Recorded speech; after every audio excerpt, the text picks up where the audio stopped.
Hi, my name's Phil. I like talking about politics, and in this video I'd like to discuss Boris Johnson's recent quite extraordinary outburst at COP26 from my angle. The Prime Minister claims that the UK isn't remotely a corrupt country. But first, if you'd like to be notified of daily news and politics, please subscribe to the channel and click the bell notification icon. So this has been reported as embarrassing for us in the UK, and it is. Boris Johnson has been hosting COP26, an event intended to tie down commitment in order to maintain the no more than 1.5 degree rise in global temperature. Never mind his nonsense red lines over Brexit, this is a real red line for humanity. Though it always makes me roll my eyes when people talk about saving the planet. The planet is not under threat. The planet is fine. It's the environment we need to live that is under threat. But there's Johnson, who is supposed to be helping to rally world leaders around this goal, a goal that has not been achieved, by the way. So he can't sit back and put his feet up. This goal has not been achieved. And he says, we're not corrupt, you know. He's standing there at COP26, supposed to be talking about what we need to do to save our environment. We're not corrupt. We're not corrupt. It had the ring of a small child running in from the kitchen and saying, I didn't eat all the biscuits. No, it wasn't me. I haven't eaten any biscuits. And coming from Boris Johnson, his literal statement was tosh and a window into how he cocks everything up. He didn't just say we weren't a corrupt country. He said we weren't a remotely corrupt country. In other words, no corruption here at all. Well, that would be a nonsense statement for any country. It's very much like when he ordered the rewriting of a report into racism in Britain that concluded that it doesn't exist at all. The actual report did not conclude that. His rewriting did. Yet just this last week, Boris Johnson has been attacking the institutional racism that has been exposed in the Yorkshire County Cricket Club. He's all about the extremes, is Boris Johnson. Good things exist in abundance, and we have more than anyone else in the world. Bad things don't exist at all, not here. This is why he is a shambles of a Prime Minister. Not because his politics is the opposite of being in the best interests of the country and its people, because he does not face up to problems. If you don't face up to a problem, you won't solve that problem. The only problems that Johnson ever acknowledges are ones that he does not consider to be his job to help solve. So this is a Prime Minister for whom no solutions will ever come on anything. Ever. So we can ignore his absolutism for now. Is the UK corrupt, whether remotely or to a much larger degree? That's a real question. That's a genuinely interesting question. I've seen people saying that our government is corrupt. There's corruption in some of our national institutions, but the country by and large isn't. And it can be a matter of perception in some ways. Like take Brexit and Labour, for example. In 2017, it was party policy to leave the EU just because of that illegal advisory referendum. So was the party a Brexit party? Some would say yes, because that's their official policy. The policy changed in 2019 to committing to a referendum with Remain as an option. This was because although the party had a Eurosceptic leader and was advised by a disproportionate number of so-called Lexiteers, the party itself was pro-European, always been. The membership, even the membership of Momentum, the wider support and voter base for Labour, all pro-European. So I used to argue that even when the party was refusing to allow a second vote, it was still an anti-Brexit party. But it depends on how you look at it, isn't it? You know, is the same true of a country? If the authorities are misaligned with the general population, can you argue that a country is not corrupt when the authorities are? You know, I think we'd need to consider the different aspects of the country. Like, what is a country? What makes it up? You know, first, the government is corrupt. That's evident. Over the pandemic especially, the government has issued billions of pounds of our money to give COVID-related contracts to their friends and donors, often without any competition for the contracts. That is corruption. It was even more blatant because the people getting these contracts were not up to deliver them. You know, they were literally cases of giving someone like me, if I'd been a Tory councillor, I could easily have got one of these contracts to supply tens of millions of pounds worth of medical equipment.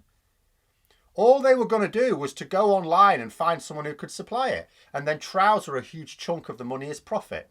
As a result, often we didn't get the equipment or service at all because the people trying to get it didn't know what they were doing. They were just going on the internet. You know, there are other examples as well, but that is a proper, I rest my case, my lord.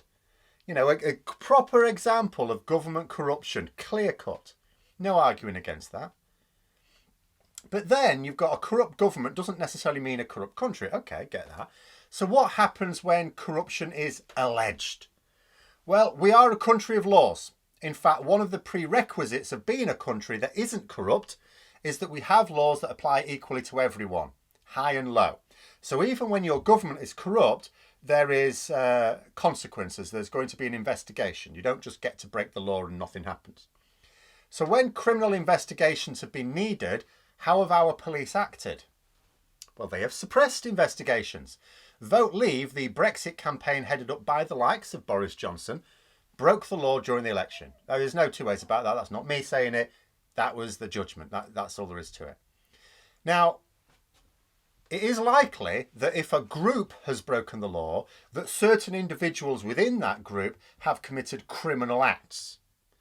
We don't know that Johnson or any other Conservative MP did commit a criminal act, but someone probably did, and so a criminal investigation was needed. The authorities never carried one out. With funding threatened, the police and the National Crime Agency backed right off. We have evidence of Russian state funding of senior members of the government. We have a report into Russian interference that said that the government told officials actively not to look into Russian interference. Do not even look at it. That's corruption. Potentially treason, really. We have more criminal investigations needed now. There is strong evidence that the government have been selling places in the House of Lords in return for large donations to their party. The use of taxpayer money for party political purposes is not on. Prince Charles's senior aide has resigned over this issue of cash for honours. Not that there's any suggestion that he's implicated in the specifically selling of places in the Lords that we're talking about for the Conservative Party. But he's resigned because he is implicated in other cash for honours. But the point is that this scandal is not just pie in the sky, it's already had consequences. And there have been calls for the police to investigate. They haven't. The Metropolitan Police said there's not enough evidence to launch an investigation. It's like 15 of the last 16 Conservative Party treasurers have all donated in excess of £3 million to the party and have all been given seats in the House of Lords. What more do you need to at least start an investigation? But they won't, because the Metropolitan Police were described earlier this year as institutionally corrupt. Next would be the judiciary. Now, here, it's better news, we do still have an independent judiciary. However, the 2019 Conservative Party manifesto pledged to end that. They want to make our Supreme Court like the American one with political appointments who will make political judgments. The government are also working on preventing the courts from being involved in accusations of law breaking from government ministers. So if you believe that the government have broken the law, at the moment, take them to court, seek a judicial review. That's happening all the time. Good Law Project leading the way there. But that wouldn't then be able to happen. So it'd be like the government could break the law and there'd be no recourse. That's what they want to do, to stop the courts being able to even judge whether or not a government minister has broken the law. And it is possible that although the judiciary is independent at the moment, that in the face of this resolve, senior judges are already backing off from the government at times in order to avoid hastening their fate. You know, now I don't know that this is happening, but let's say it were, then that would mean the judiciary is already political. But even if it is holding steady, if Johnson or even a successor of the like mind remains in place, and remember, it is in their party manifesto to do this, their days could be numbered.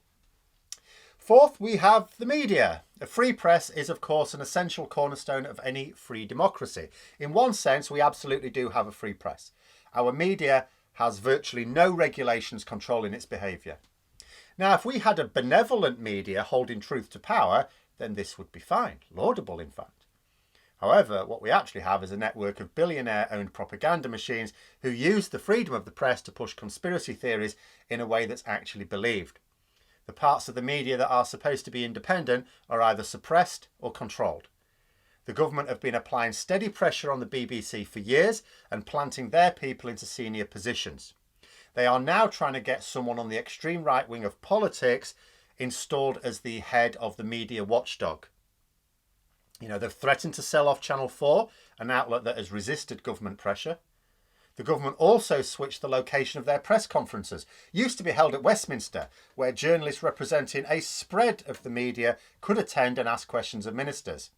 Johnson changed that. He moved it to Downing Street, where he controls which journalists can and cannot attend.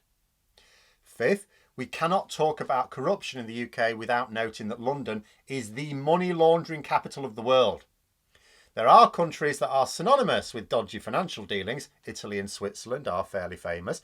But especially when you take Crown dependencies or British overseas territories like, I don't know, the British Virgin Islands, the UK is absolutely considered the worst place for obscuring financial interests. Just based on our money laundering alone, people consider the UK to be deeply corrupt, arguably the most corrupt country in the world. Now, for my final point, I'm going to end on a note of optimism. See, subjectively, if someone were to ask me where the UK ranks in the world of corruption, I would say it's nowhere near either the top or the bottom.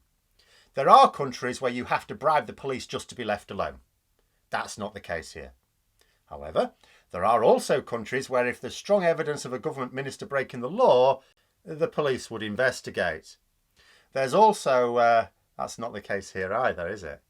However, if the recent scandals have demonstrated one thing, it is that the British public do not appreciate corruption.